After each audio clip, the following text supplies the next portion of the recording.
Hello, everybody, and thank you very much for joining me for my review of the 1983 horror film Sleepaway Camp, directed by Robert Hiltzik and starring Mike Kellin and Felissa Rose. Sleepaway Camp is an interesting slasher horror film. It's one of those films that fans of slashers, especially 80s slashers, consider to be somewhat of a classic, but it seems like other horror fans of other types of horror films and just film fans in general maybe don't think quite as highly of this film. And while I do think it's a classic for the type of horror film it is, I can see where it would not appeal to everyone.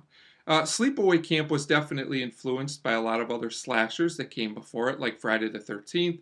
It even has a summer camp setting, and it doesn't really hide the fact that it's influenced from other films, which is something I kind of like. I like movies that know what they are and don't pretend to be anything different.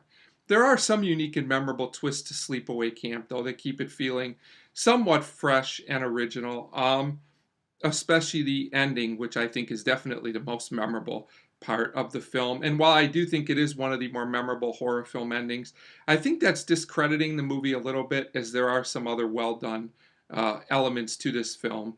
Like the kills. The kills are pretty memorable and well done for the most part in this movie. There's not a lot of gore or overly done scenes, but the technicals are fine. They all have an eerie mood to them, and a lot of them are now classic scenes that other films have tried to repeat and maybe not done as well of a job with.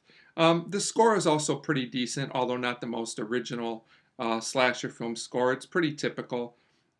And like I said, the ending is very memorable. The acting's kind of hit and miss in this movie, which is to be expected. Most of the lead acting and main supporting roles are acted competently enough, but some of the other supporting roles are pretty bad, and some of the acting is overdramatic, which is almost kind of funny to watch. It kind of works in a strange way, but definitely hit and miss on the acting here. The bigger problem with Sleepaway Camp, and a problem that a lot of slashers fall into, in my opinion, is that there are a lot of stereotypical supporting characters.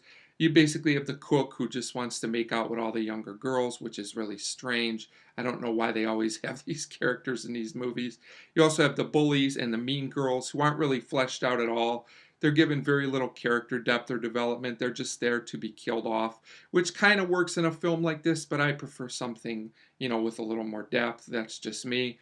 Also, some of the dialogue is middle of the road. While the main plot unfolds okay, some of the dialogue is just kind of painful to listen to and not very clever or very good. And also on a rewatch, they try and kind of hide who the killer is, and some of the twists to make you think or mislead you don't really totally work or add up either. They're kind of overplayed.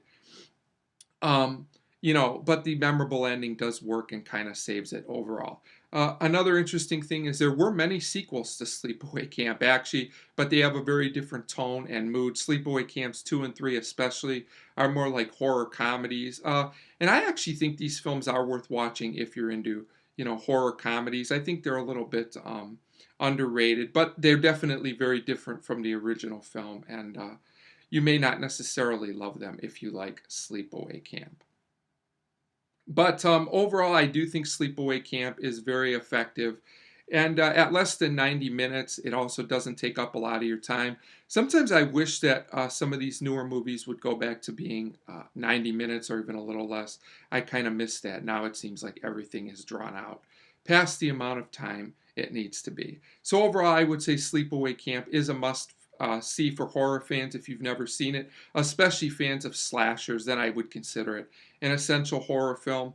Other fans of just movies in general probably don't need to check this one out unless you're really curious about 80s slashers and their influence on film in general.